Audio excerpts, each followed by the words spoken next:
For today's video mga kasando, magluto kata karon og popcorn mga kasando. Magtudlo ta unsay maayong teknik sa pagluto ng popcorn mga kasando. Kini atong giuna mga kasando, nagluto tag popcorn nga gamay ra og oil. Mao ni ang resulta mga kasando, manglupad yun ni siya mga kasando kay popcorn man. Kining usa ka teknik mga kasando, nagdugang tag daghang oil mga kasando. Tanawan ninyo ang resulta mga kasando.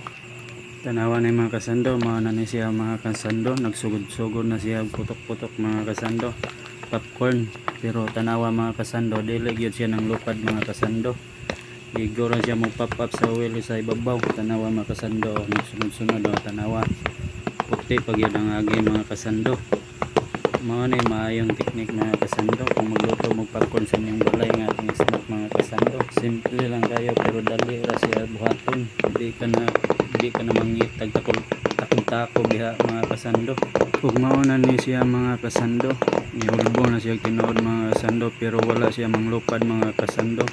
Mao ni maayo nga teknik mga kasando kung maghimo kag popcorn sa inyong balay. Ug daghang salamat sa inyong pagtan-aw mga kasando. Bye bye.